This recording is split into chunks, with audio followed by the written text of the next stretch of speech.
بسم اللہ الرحمن الرحیم۔ حضرت عبداللہ ابن مسعود رضی اللہ تعالی عنہ وہ شخصیت ہے جنہوں نے حضور علیہ الصلوۃ والسلام کی سیرت طیبہ، آپ علیہ الصلوۃ والسلام کی زندگی کے ہر نمونے کو اپنا مقصد زندگی بنا لیا۔ آپ صلی اللہ علیہ وسلم کی ہر عادت مبارکہ کو اپنے اندر سمونے کی بھرپور کوشش کی۔ اس لیے کہا جاتا ہے کہ وہ اپنے اخلاق کے لحاظ سے، اپنی عادات کے لحاظ سے، اپنے طور اور اطوار کے لحاظ سے رسول اللہ صلی اللہ علیہ وسلم کے بہت ہی زیادہ قریب تھے۔ پھر انہوں نے رسول اللہ صلی اللہ علیہ وسلم کے مدرسہ اصحاب صفہ سے علم حاصل کیا۔ آپ علیہ الصلوۃ والسلام کی صحبت سے وہ سب کچھ سیکھا جس کی وجہ سے صحابہ اکرام نے آپ کو سب سے بڑا قاری قرآن سمجھا جاتا تھا۔ قرآن مجید کے معانی کو سب سے زیادہ جاننے والے، قرآن مجید کے علوم سے اور شریعت سے واقفیت رکھنے میں آپ کا نمبر سب سے پہلا تھا۔ نمونے کے طور پر ایک واقعہ میں آپ کی خدمت میں گوش گزار کرنا چاہتا ہوں۔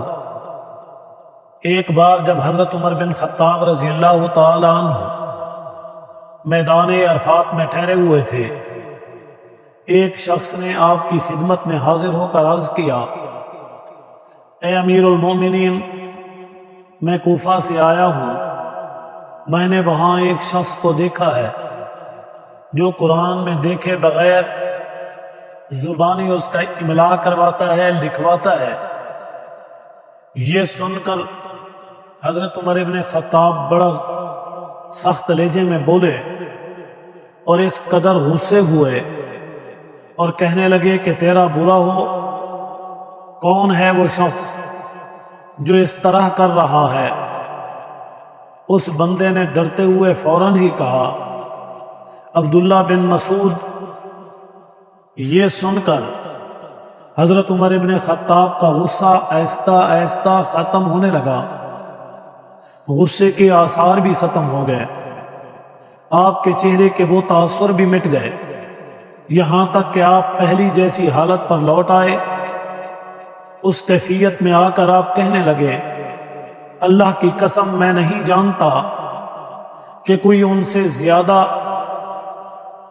سے سوجھ بوجھ رکھنے والا بڑھ کر ہو، بلکہ وہ پہلے شخص ہیں جو واقعی اس چیز کے حقدار ہیں، واقعی وہ اتنا علم رکھنے والے ہیں۔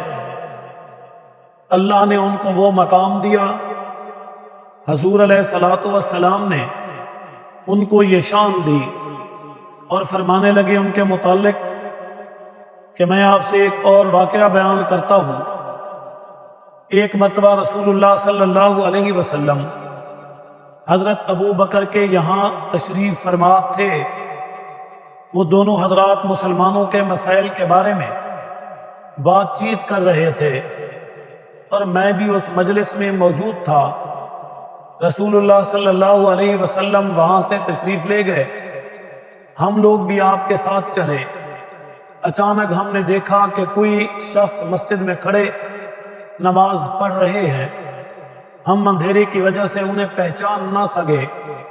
رسول اللہ صلی اللہ علیہ وسلم تھوڑی دیر کھڑے ہو کر ان کی قرات سنتے رہے، پھر ہماری طرف مڑے اور فرمایا کہ جو شخص قرآن مجید کو اس طرح پڑھنا چاہتا ہے جیسا کہ وہ نازل ہوا ہے، اسے چاہیے کہ وہ ابن ام عبد کی قرات کے مطابق پڑھے۔ ابن عبد یعنی حضرت عبداللہ ابن مسعود جیسا قرآن پڑھے۔